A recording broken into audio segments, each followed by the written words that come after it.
Hello guys and welcome back to my channel. Today in this video I'm going to review the Mirarobot S60 FPV Butterfly Indoor Flyer.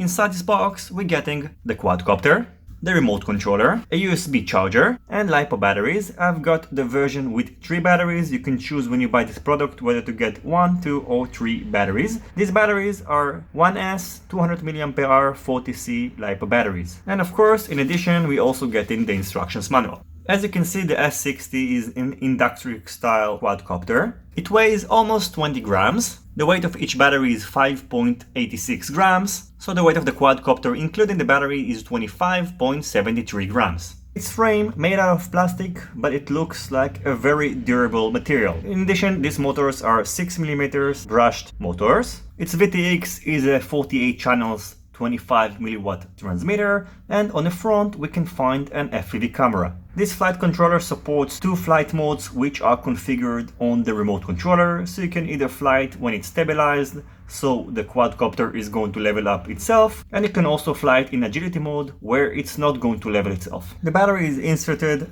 over here and then you can plug it in. Then you can select the FPV channel by pressing this button over here. Short pressing it will move the green indicator and it will indicate the channel. The far left is 1, it goes all the way to the right to channel 8. And if you want to change the frequency, you have to long press this button and a blue indicator will be moved and it will indicate the frequency group.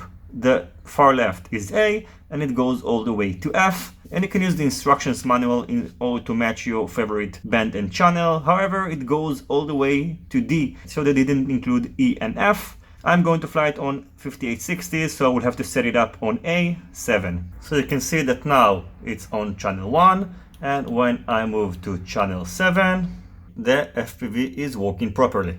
The remote controller is pretty big and easy to hold in the hands. It's operated by 3 AA batteries, and in order to turn it on, you will have to press this button over here, and then this red indicator will be turned on. Over here we've got the trim buttons. When you hear the long sound, it means that it's been centered. So these are the pitch, the roll, the yaw, and throttle trimmers. On the top right we have the mode selection, so you can choose between agility mode or stabilized mode, and this top left button is the bind button, which you're probably not going to need to use because this quadcopter comes already bound to this remote controller. So after you connect the battery, just turn on the remote controller and you can see that the quadcopter is already bound. However, if you do want to bind the quadcopter, let's say it's already turned on, so right now it's not working, just press this button and now you can see it's bound again. So the next thing I'm going to do, I'm going to charge the batteries. Actually, I have this device which enables you to charge 6 batteries simultaneously, so it's pretty easy to use. You just plug in a 4S or 3S battery, then press this button and voila, it is being charged simultaneously. So after I finish charging these batteries, I'm going to fly it indoors, then outdoors, and in the end of the video, I'm going to give you my conclusion. So I hope you enjoyed the rest of this video.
I was sitting over there, so the maximum range is only about 60-70 meters.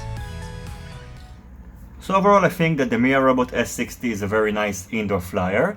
I'm not sure if it is recommended to fly outdoors, because even with a little bit wind, it was pretty hard to fly and I had a hard time to get it back closer to me.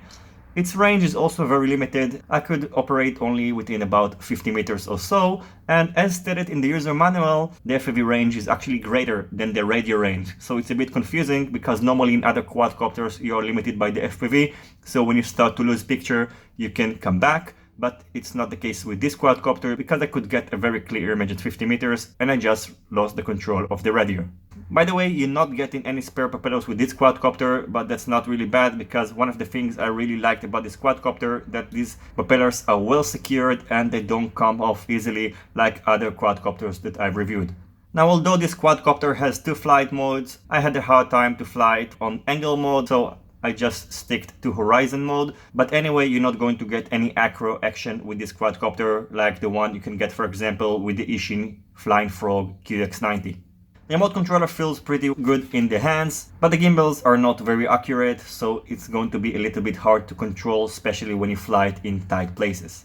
So overall, if you're looking for a nice indoor flyer which is kids friendly and with a well structured frame, the Mirarobot S60 will be a nice option for you. But if you're looking for an outdoor flyer with a higher speed and with an acro option ability, I think that you should go for the Ishin Flying Frog QX90. As always, I thank you for watching my video. I hope you enjoyed it and you find it useful. If you have any questions about this quadcopter, feel free to ask it in the comment section below. Don't forget to subscribe and leave a like if you like the video, and see you on my next videos. Goodbye.